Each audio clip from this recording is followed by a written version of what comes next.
What's up, Inspiration Nation, and welcome back to the channel.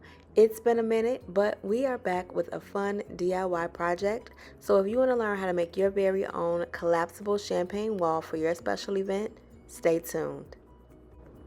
Since the wall is going to be 6 feet, I went to Home Depot and got this 4x8 foot plywood.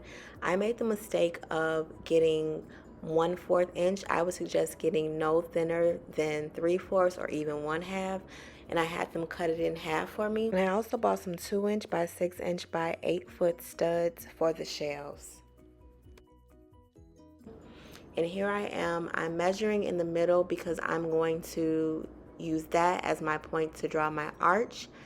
There's me kind of sketching out the arch. I could have been a little bit more professional, but you know, it's okay. And here I am with my jigsaw tracing the arch that I just drew.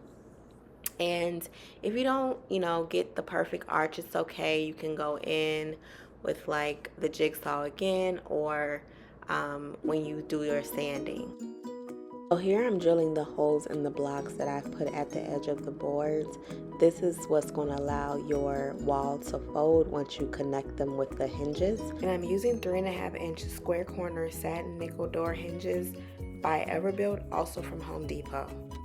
Now to get your wall to stand, we're going to have to create some pockets, and we're going to put some boards into those pockets that give the wall resistance. So here my dad is just helping me create some 12x12 boards out of some project panel that we had lying around, nothing special.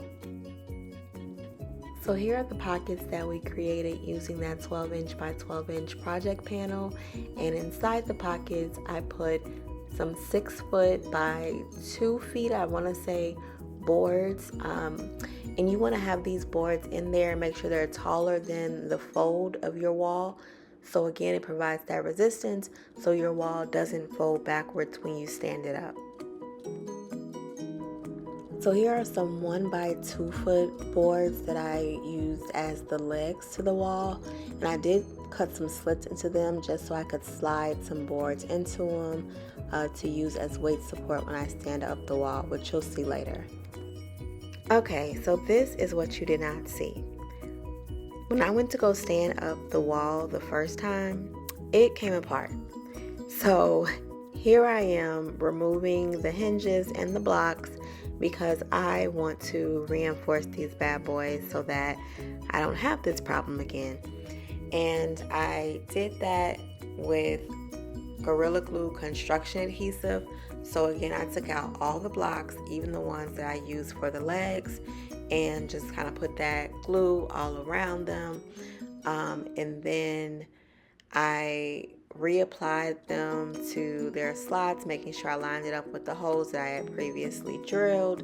And then I went ahead and put those hinges back on there, which did solve the problem. But this is why I stated in the beginning that I do not recommend getting plywood that is less than 3/4 inches or even 1/2 inches wide. This plywood was it was 1/4 inches, and it was just a little too flimsy. If you're planning to get like a couple of uses out of your wall, then it's fine. Otherwise, again, go with the thicker plywood.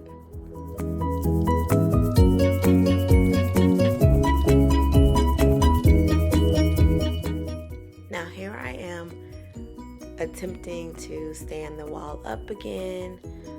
And so just a little pointer, when you are standing up your collapsible wall, that you do not want to stand it up from the ground. Like if it's laid out on the ground, make sure you fold it and then stand it up. So you see here how it's folded, and it was laying flat on the ground, like it was all laid out. Then I folded it, and I'm unfolding it in parts. So you want to unfold the top, and then you want to kick out the legs. And so that way, again, if you did have like a thinner plywood, you wouldn't put so much weight on your wall as you're lifting it up. So here I think I am just kicking out the legs, and I am putting those boards into the pockets that I created so that it can stand. So you'll see the full wall standing in the next clip.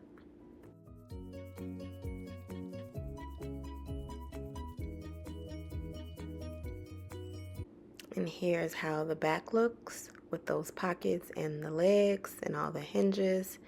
And that is the slits I created in the legs to add some weight support.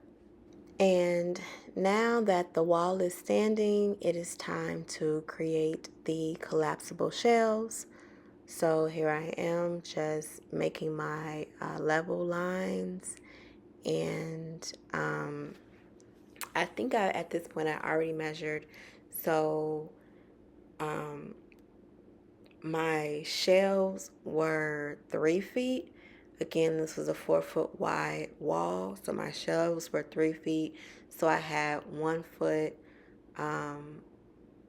6 inches on both sides, cleared 6 inches on both sides for those shelves. So I had already measured that at that point.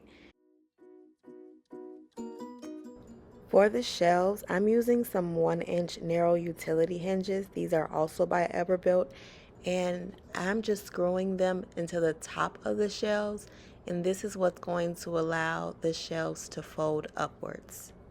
And I use 3 of these on each shelf.